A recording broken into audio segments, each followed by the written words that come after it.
Alam niyo, usually, pag-shoot ko itong dalawang ito, halos hindi ko naririnig yung audience. Kasi noise cancelling to. Yun yung uso na yung noise cancelling.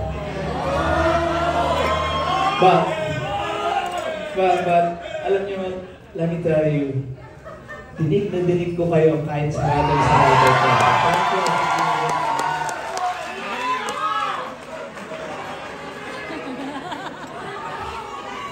Ano, tuloy pa? Pagod na ako.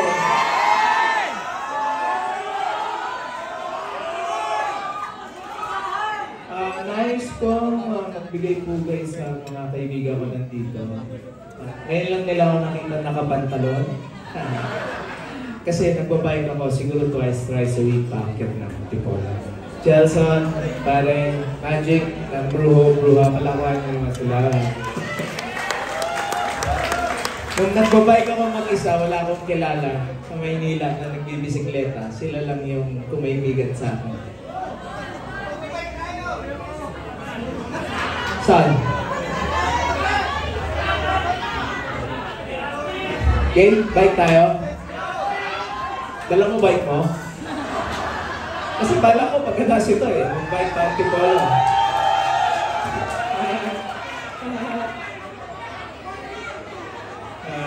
Yes sir.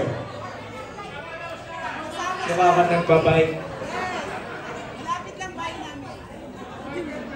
Ba't ang puti mo? Nagbabike ka ba?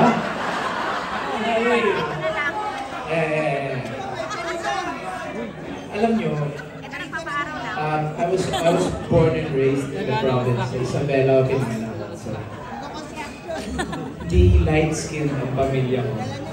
So, akala ko itim-itim ko na. Meron mo palang ilalala ito. Ewan ko kung kita nyo. Ano ko kaya papantayin to?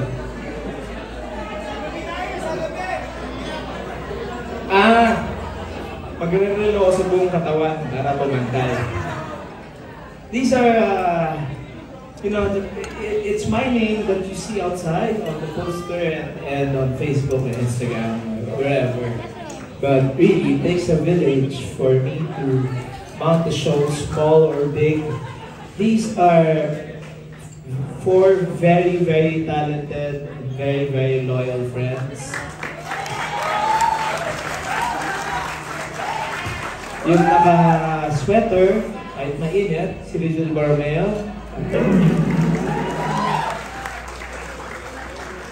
Yung tinitilian, Prince Bermudez on the other guitar.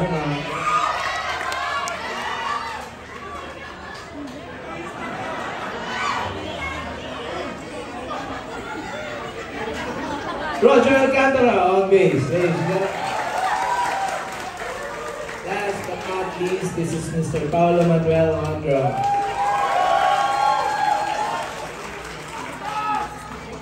Medyo at a disadvantage lang ako kasi ito lang yung direct line of vision ko.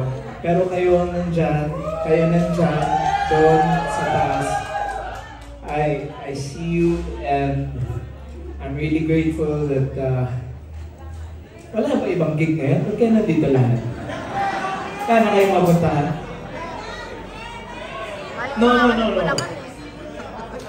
Let me tell you, I am very, very fortunate that you spend your hard-earned money to come see me perform. 25 years ko na po itong ginagawa. Pagod na ako. Ano matatapos to?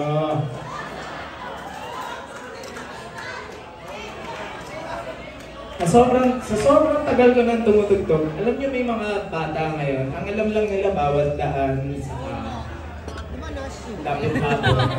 May magme-message sa akin, walang patid. Siguro at least mga 5 or 6 times a year. Pero magme-message, sir, ikaw pala yung singer na Sugar Free. It's true story.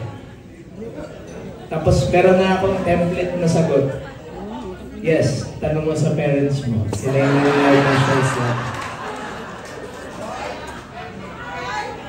But it's Like old songs ngayon na nadidiscover na kayo, alam niyo na lahat yung Burnout. Yung mga bata na nadidiscover nila yung kanta dahil sa akin, dahil sa TikTok. Dahil sa TikTok. Pero yung Burnout is 25 minus 99 is, the song is more or less 25 years old. And kids who are 14 and 15 and 16 are discovering songs that they weren't even around for to begin with. So music is it's exhausting, but it's life's biggest blessing. We're going to play a song from Ngayon, ina-i-plat na. Kaya maalala Ngayon, mo, ina-i-plat na. 2004. Baka naalala niyo pa. Let's go.